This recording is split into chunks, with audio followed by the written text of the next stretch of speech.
Hello students, welcome to learn শিক্ষা। আজ 2025 এইচএসের জন্য বাংলা সাজেশান নিয়ে হাজির হলাম। গল্প অংশের সাজেশান, 5 মার্কের প্রশ্নের সাজেশান নিয়ে হাজির হলাম। আজ এই ভিডিওতে যে কয়টা কোয়েশ্চেন তোমাদের দেওয়া হবে, তোমাদের যে 3টে গল্প আছে, কে বাঁচায় কে বাঁচে, ভাত আর ভারতবর্ষ, যে কটা সাজেশান দেয়া হবে that is enough for HS. তোমরা যদি ওগুলো প্র্যাকটিস করো, কমন পাও আর না পাও তোমরা অবশ্যই লিখে আসতে পারো। এছাড়াও তোমাদের গৃহশিক্ষক, স্কুলের শিক্ষক যে প্রশ্নটা ইম্পর্টেন্ট বলেছেন অথবা বহুবার প্র্যাকটিস করিয়েছেন, সেই প্রশ্নটাও প্র্যাকটিস করতে একেবারেই ভুলো না। তো কথা না বাড়িয়ে দেখে নেওয়া যাক আজকের সাজেশান। বাংলা অংশের সাজেশান গল্প থেকে 3টে গল্প তোমাদের আছে, কে বাঁচায় কে বাঁচে, ভাত, ভারতবর্ষ। তোমাদের এই 3টে গল্পের মধ্যে 2টো গল্প থেকে প্রশ্ন আসে, তার মধ্যে একটা থেকে লিখতে হয়। তোমরা যে কোনো দুটো রেডি করো এবং একটা থেকে তোমরা কমন পাও এবং লিখে দিয়ে আসো। তো এবছরের জন্য আমার মনে হয়েছে সব থেকে গুরুত্বপূর্ণ গল্প ভারতবর্ষ এবং ভাত। তো যেহেতু আমাদের বইয়েতে কে বাঁচায় কে বাঁচে, তারপর ভাত, তারপর ভারতবর্ষ, তাই আমি সেই সিকোয়েন্সেই ভিডিওটা করেছি। ভিডিওটি ভালো লাগলে অবশ্যই একটি লাইক করবে। চ্যানেলে নতুন হয়ে থাকলে চ্যানেলটিকে সাবস্ক্রাইব করে পাশের বেল আইকন প্রেস করতে একেবারেই ভুলবে না। সায়েন্সের সমস্ত বিষয়ের সাজেশান এরকমভাবেই দেওয়া হবে। ফিজিক্স, কেমিস্ট্রি, ম্যাথ, বায়োলজি, শিক্ষাবিজ্ঞান, আর্টসের জন্য আমরা দুটো স্যার পেয়েছি যারা শিক্ষাবিজ্ঞান এবং সংস্কৃতের সাজেশান দেবেন। আমাদের ইংরাজির সাজেশান পোস্ট করা হয়ে গেছে গল্পের, বাংলা গল্পের সাজেশান আজ পোস্ট করা হচ্ছে। অঙ্কের কোনো সাজেশান হয় না, তাও আমরা অঙ্কের সাজেশান দেওয়ার চেষ্টা করব। এছাড়া দর্শন বা ফিলোজফি অংশের সাজেশান নিয়ে এর কথাও ভাবা হচ্ছে। আশা করি ওটি সম্ভব হবে না এবছর, পরের বছর আমরা চেষ্টা করব। এবছর বাংলা, ইংরাজি, ফিজিক্স, কেমিস্ট্রি, ম্যাথ, বায়োলজি, শিক্ষাবিজ্ঞান এবং সংস্কৃত অংশের সাজেশান দেওয়া হবে আমাদের এই চ্যানেলেই। তো চ্যানেলটিকে সাবস্ক্রাইব করে রাখো। তোমাদের যার যে সাবজেক্ট সেই অনুযায়ী নিয়ে নেবে এবং তোমাদের বন্ধুদের মধ্যেও চ্যানেলের লিঙ্কটিকে শেয়ার করতে একেবারেই ভুলবে না। চলো বাংলা অংশের সাজেশান, গল্প অংশের সাজেশান দেখে নেওয়া যাক। প্রথমে কে বাঁচায় কে বাঁচে, 1 দাগের প্রশ্ন। ওটা পাশবিক স্বার্থপরতা। কে কোন বিষয়কে পাশবিক স্বার্থপরতা বলেছে, কেন তা পাশবিক? এটা 5 নম্বরে আসতে পারে। এটা এবছরের জন্য সবথেকে গুরুত্বপূর্ণ প্রশ্ন। ওটা পাশবিক স্বার্থপরতা। কে কোন বিষয়কে পাশবিক স্বার্থপরতা বলেছে, কেন তা পাশবিক? তোমরা প্রশ্নগুলো স্ক্রিনশট নিয়ে নিতে পারো, প্রয়োজনে দেখে নিতে পারো। 2 নম্বর, সেদিন আপিস যাবার পথে মৃত্যুঞ্জয় প্রথম মৃত্যু দেখল, অনাহারে মৃত্যু। এই মৃত্যু দৃশ্য দেখার ফলে মৃত্যুঞ্জয়ের প্রাথমিক প্রতিক্রিয়া কি হয়েছিল? এটাও 5 মার্কে আসতে পারে। অথবার প্রশ্ন, গ্লাসটা খালি করে, বা এই যে সেদিন আপিস যাবার পথে মৃত্যুঞ্জয় প্রথম মৃত্যু দিল, 2 দাগের প্রশ্নটাই এই দুভাবে ঘুরিয়ে আসতে পারে, অথবা দিয়ে দুটো প্রশ্ন লেখা আছে।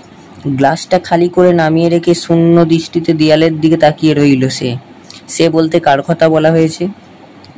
তার এমন আচরণের কারণ কি? এরপর কি হলো? 1 + 2 + 2 করে আসতে পারে। অথবা আবার এটাও ঘুরিয়ে আসতে পারে, ধিক, শতধিক্কার আমারে। পরিস্থিতিতে কেন বক্তা নিজেকে ধিক্কার জানিয়েছেন? এটাও 5 দাগের প্রশ্ন হিসেবে আসতে পারে। তবে আমি বলবো 1 দাগের প্রথম প্রশ্নটা, 2 দাগের প্রথম প্রশ্নটা ভীষণ গুরুত্বপূর্ণ বছরের জন্য। লেখা আছে দেখো সবুজ কালারে, উপরোক্ত 3টি প্রশ্নের উত্তর একই। মানে 3টে প্রশ্ন বলতে কোনটা, 2 দাগেরটা আর এই অথবা 2 দাগের অথবা দুটো, অর্থাৎ এই 3টে প্রশ্নের উত্তর একই। পরীক্ষায় ঘুরিয়ে আসতে পারে, তার নমুনা দেওয়া হয়েছে। তোমরা বুঝতে পেরেছো আশা করি। কে বাঁচায় কে বাঁচে অংশের সাজেশন পেয়ে গেলে আজ থেকে শুরু করে দেবে প্র্যাকটিস। এরপর ভাত অঙ্গল্পের সাজেশন নিয়ে এলাম। ভাতের প্রথম প্রশ্ন, 1 দাগের প্রশ্ন, সংসারে সবকিছুই চলে বড় পিসিমার নিয়মে। বড় পিসিমাকে গল্পে তার চরিত্রের কি পরিচয় পাওয়া যায়? 1+4 হিসেবে আসতে পারে, অথবা এটাই আবার ঘুরিয়ে আসতে পারে, ভাত গল্প অবলম্বনে বড় পিসিমার চরিত্র বিশ্লেষণ করো। প্রশ্নটা এভাবেও ঘুরিয়ে আসতে পারে। দেখে নেব 2 দাগের প্রশ্নে, বাদার ভাত খেলে তবে তো সে আসল বাদার খোঁজ পেয়ে যাবে একদিন। বাদা কাকে বলে? উদ্দিষ্ট ব্যক্তির এই রকম মনে হওয়ার কারণ কি? 1+4 এই প্রশ্নটাও গুরুত্বপূর্ণ। তবে এর পরে 3 দাগের যে প্রশ্নটা আমি বলবো, এটা এবছরের জন্য তোমরা চোখ বুজে প্র্যাকটিস করতে পারো। যে বাদার ভাত খেলে তবে তো সে আসল বাদার খোঁজ পেয়ে যাবে একদিন, বাদা কাকে বলে? এটা একটা 1 নম্বরের প্রশ্নেও দিতে পারে, অথবা একটা 2 নম্বরের প্রশ্নে 1+1 একটা পার্টে দিতে পারে, বাদা বলতে কি বোঝো বা বাদা কাকে বলে। এই প্রশ্নটা গুরুত্বপূর্ণ। 3 দাগের প্রশ্নে যাব, যার ন্যায় যা ঝড় জল মাতলার গর্ভে গেছে তাই খুঁজে খুঁজে উৎসব, ওটা উৎসব হয়ে গেছে, এটা উৎসব হবে, উৎসব পাগল হয়েছিল। দুর্যোগের বর্ণনা দাও। দুর্যোগটি উৎসবকে কিভাবে প্রভাবিত করেছিল তা নিজের ভাষায় বর্ণনা দাও।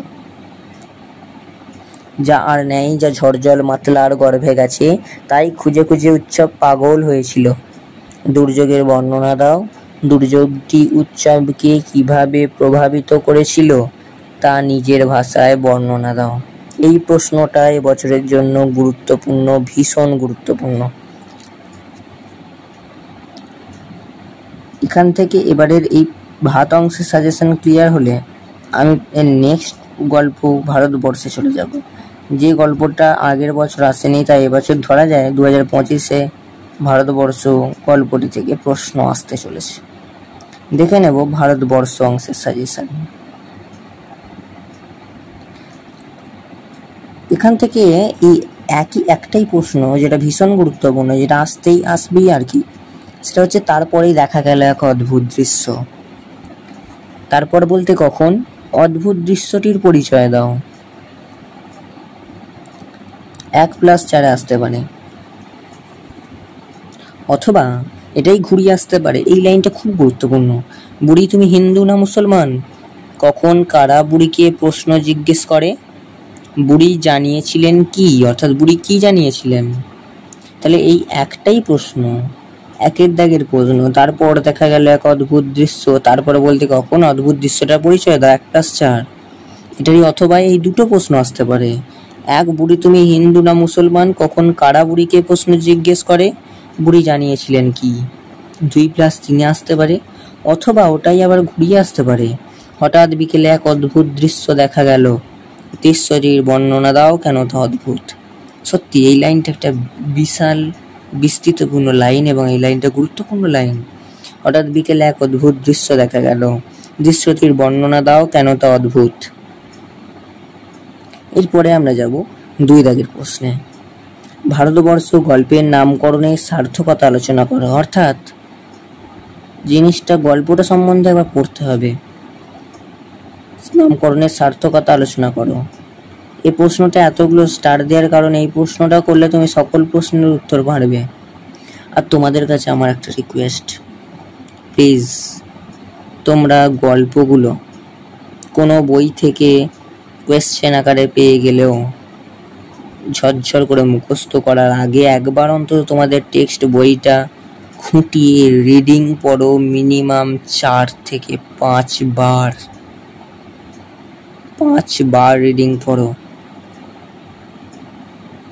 কারণ যদি তুমি কোনো প্রশ্ন হয়তো কমন পেলে না, সেক্ষেত্রে তুমি ওখান থেকে পড়েও যা পড়েছো তার থেকে বানিয়ে একটা লিখে আসতে পারবে এবং একটা মানানসই নাম্বার 3.5 4 পেয়ে যাবে যদি লেখার সেই কোয়ালিটি তৈরি হয়ে যায়।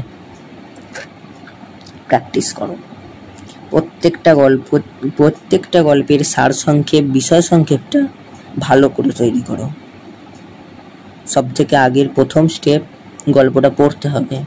5 বার রিডিং, 3 বার রিডিং, যার সময় নেই সে 2 বার রিডিং মন দিয়ে। যে 3 বার রিডিং পড়বে তার থেকে যে 2 বার পড়বে তাকে দ্বিগুণ রিডিং মন দিয়ে পড়তে হবে। এবং তারপরে যেটা পড়তে হবে সেটা হচ্ছে তার বিষয় সংক্ষেপটা পড়তে হবে এবং তার মেন লাইন তুলে এই প্রশ্নগুলো তোমরা নিজেরা লিখে প্র্যাকটিস করবে, পয়েন্ট বেসিস করে, একদম পয়েন্ট করে করে। না পারলে তোমরা যে কোনো বইয়ের সাহায্য নিতে পারো, অথবা তোমরা আমায় কমেন্ট সেকশানে জানাতে পারো স্যার এই প্রশ্নের উত্তর দিয়ে দিন, আমি স্পেশালি ভিডিও করে সেই প্রশ্নের উত্তর দেবো, অথবা তোমার কমেন্টের উত্তরে আমি কমেন্ট করে দেবো এবং সেই কমেন্টটা পিন করা থাকবে। তো সাজেশান, আজকে গল্প অংশের সাজেশান কেমন লাগলো তা জানাতে একেবারেই ভুলো না। এবং এই সাজেশানটা তোমরা পেয়ে যাবে পিডিএফ লিঙ্ক হিসেবে ডেসক্রিপশান বক্সে।